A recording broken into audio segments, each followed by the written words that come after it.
Okay, the next thing we're going to talk about are political institutions. We defined what institutions were a couple days ago, where we talked about how they could be physical or ideological. But today we're going to talk specifically about political institutions. These are structures that exist within the political system, and they tend to have a couple of notable features. First, they carry out the work of government. So these institutions are the ones who make policy, they carry out policy, they determine the fairness of the policy, they oversee the administration of policy. It's the different organs that we spent a lot of time studying in AP US Gov that we will focus on the institutions that exist within the AP6 countries for comparative government. The size, structure, or type of institution can vary by country. However, there are common structures that we can find threads that exist between or among these institutions that, regardless of whether or not it's unitary or federal, whether or not it's a democratic or authoritarian system of government, that there are structures that exist that allow these institutions to do their job, but also keep them in check. So we can talk about structures like legislative branches, executive branches, judicial systems, the bureaucracy, the military. In nations like Iran, we can talk about the role of the church as a political institution. In China, we can talk about some of the interest groups that are state-run and controlled that might exist as part of a political institution. So there are a variety of institutions that exist, but these are the most common ones. What I want you to think about for a couple seconds is whether or not the same type of institution, like legislatures, serve the same function in different countries. And I'll just awkwardly pause and give you a moment of think time, and then I'll let you know what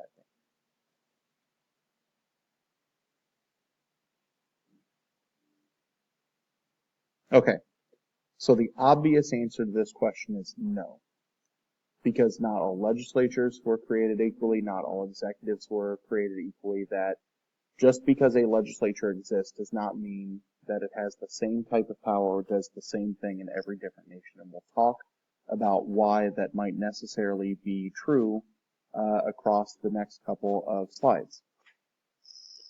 For example, legislatures may very well vary in their degree of importance. And we'll talk about three. If we talk about the United States, Congress is kind of the heart of a lot of the decision making in the United States, that those 535 individuals who are elected into the House of Representatives and the Senate are extremely active in forming public policy.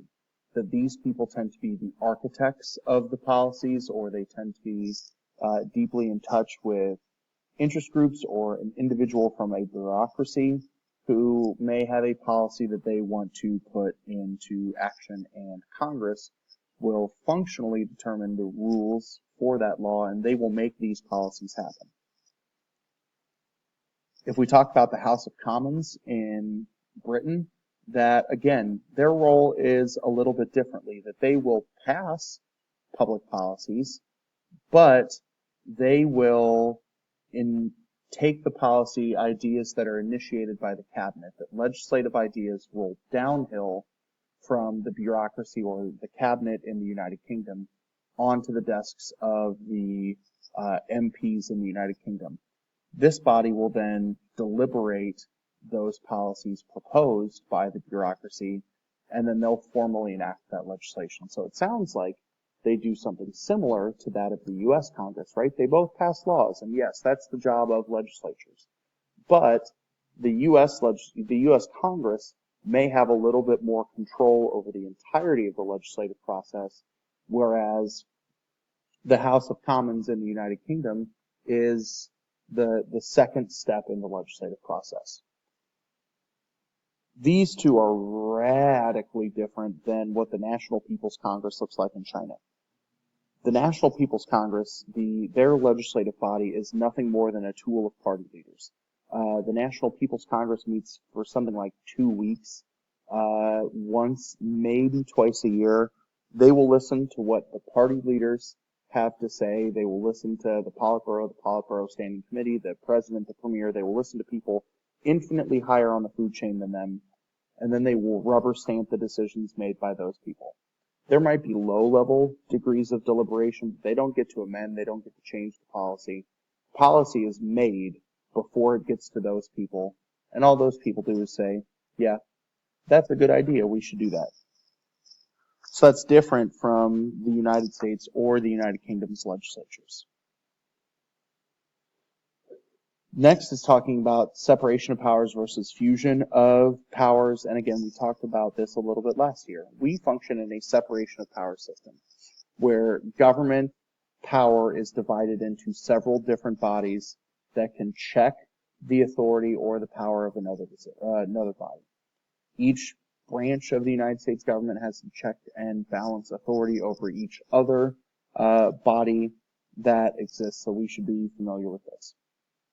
The flip side of that is a fusion of powers system where all or most of the authority is concentrated in one body. And again, China, Iran would be a good example of a fusion of powers system where the top of the food chain has the most decision-making authority.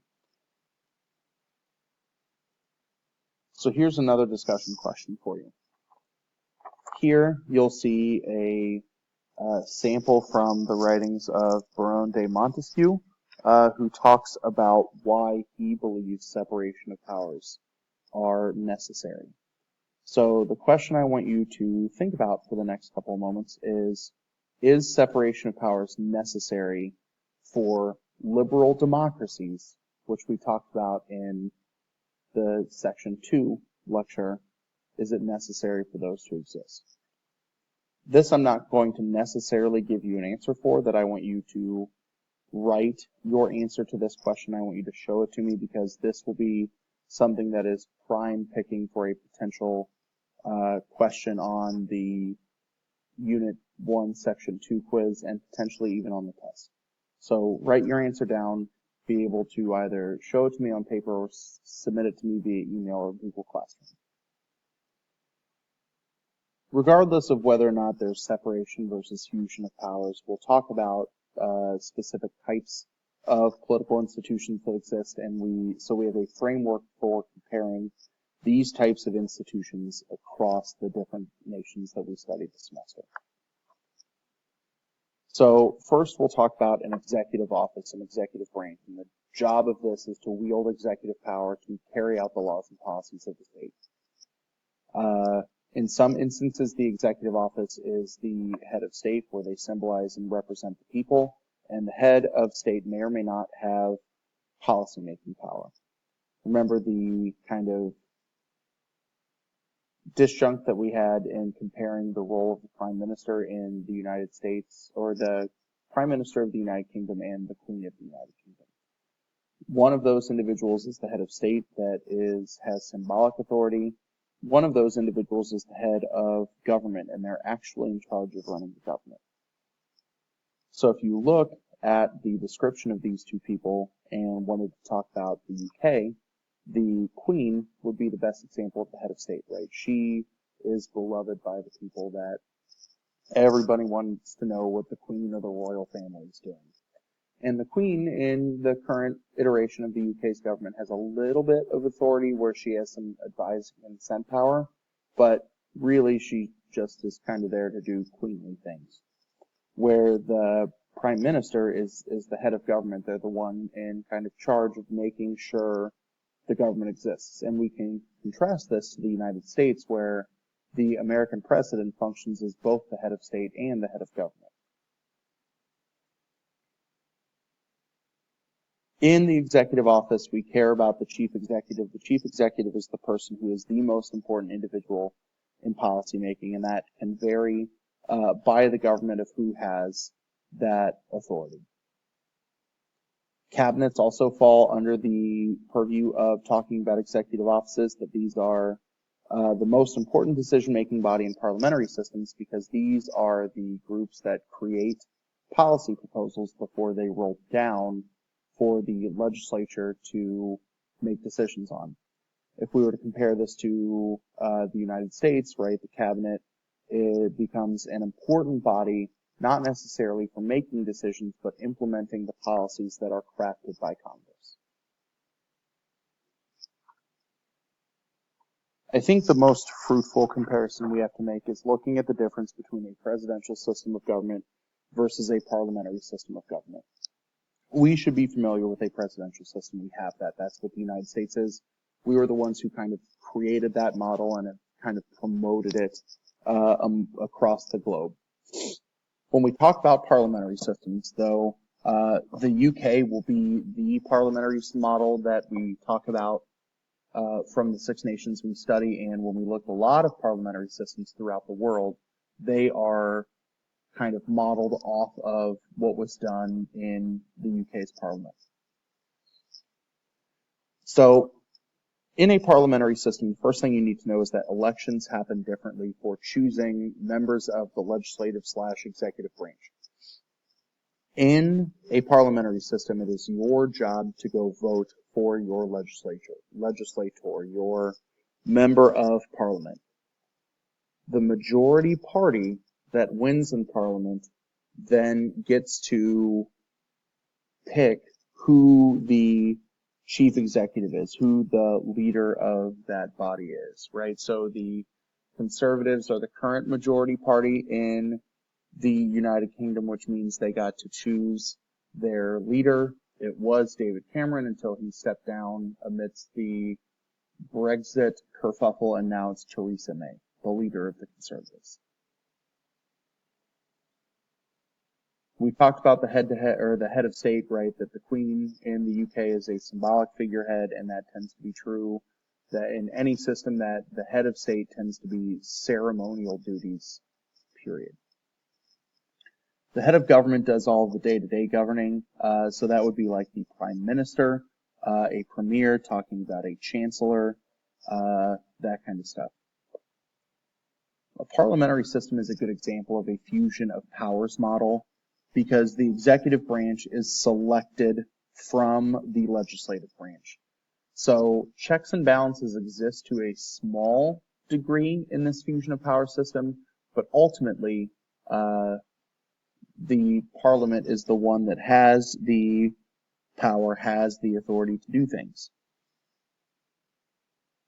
In addition to the leader being chosen from the members of parliament, the cabinet members are also chosen, and these also tend to be leaders of the majority party, and that's where the role of the chief executive or the role of a prime minister in this system becomes a little limited, because they're not seen as the top of the food chain as like an American president is. They are seen as first in a line of equals.